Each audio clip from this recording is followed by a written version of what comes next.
Okay, you want to get smart about investing, but, quickly, right to the Yes. point. Skip the jargon, get Well, the hey, essentials. you're in the right place then. Today we're doing a deep dive into a really powerful and actually pretty simple way to tap into the American economy. And we're doing that by really focusing on the S&P 500.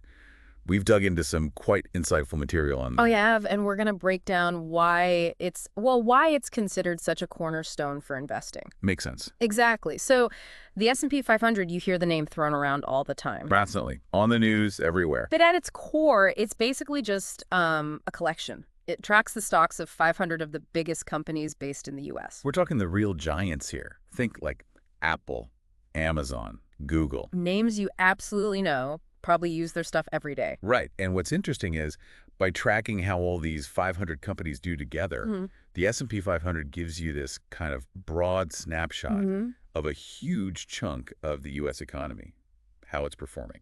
And historically, I mean, there are ups and downs, obviously, Of course, markets fluctuate. but the long-term trend for the S&P 500 has been, well, upwards. It generally recovers and grows, reflecting that dynamism in the U.S. economy. That's a key point. Okay, so let's unpack that a bit. Instead of trying to, guess which individual company stock will take off, Which can feel like a total gamble sometimes. right, investing in the S&P 500 basically lets you invest in sort of the potential of all these big players at the same time. Yeah, you get a piece of hundreds of major American businesses all in one go. So how do you actually do that? Is it complicated? Actually, no. The most common way is through something called an exchange-traded fund, an ETF. ETF, okay. Think of it like a basket. The fund manager puts all the S&P 500 stocks into this one basket. 500 stocks. Yep. And then you can buy or sell shares of that basket on the stock exchange, just like you would buy or sell shares of, say, Apple. Ah, okay. So it trades like a stock, but it holds hundreds of them. Exactly. And a nice feature is you can buy or sell them throughout the trading day, unlike some older types of funds. Gotcha. And are there specific ones people use? I think I've heard tickers. Oh, yeah. Some really well-known ETFs track the S&P 500.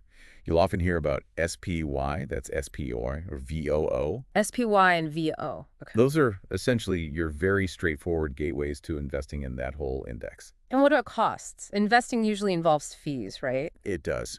But another thing that makes these S&P 500 ETFs quite attractive, especially for starting out, is that they tend to have really low fees. Low fees. Why is that?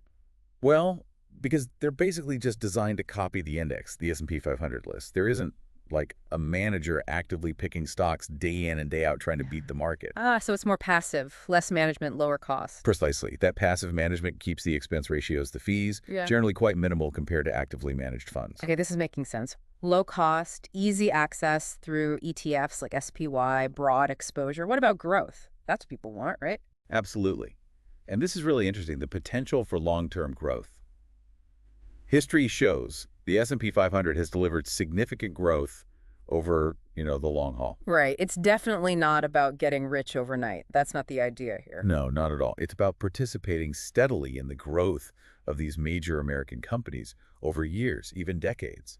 So, connecting back to why we're doing this duck dive, it really seems to fit that idea of a smart, simple start for investing. It does. That long-term growth potential, plus the fact that you're instantly diversified across 500 companies. Spreading the risk. Yeah, spreading that risk instead of banking on just one company, it makes it a really compelling starting point for a lot of people looking to invest. Are there downsides, though? I mean, it sounds great, but is it completely risk-free? Well, no investment is truly risk-free.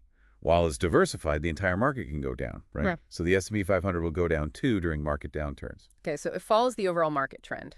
Exactly. But for someone looking for that broad exposure to the U.S. economy, especially if they have a long-term view, it remains a very powerful and straightforward tool. So just to wrap the main points, S&P 500, you get it through ETFs like SPY or VOO, typically low cost, and it offers a way to participate in the long-term growth potential of major U.S. companies. Simple enough. Pretty much sums it up, Hmm. which I think brings us to a good point for you, the listener. Yeah. We've seen how this approach, the S&P 500 via ETFs, gives a direct, relatively inexpensive path to investing in the strength of these big American businesses. So the final thought for you to consider is this. As you think about your own financial goals, maybe how you want to engage with the economy, What might it look like for you to take that first step? Maybe exploring something like an S&P 500 ETF. It really is often seen as that smart, simple start with, real potential for the long run.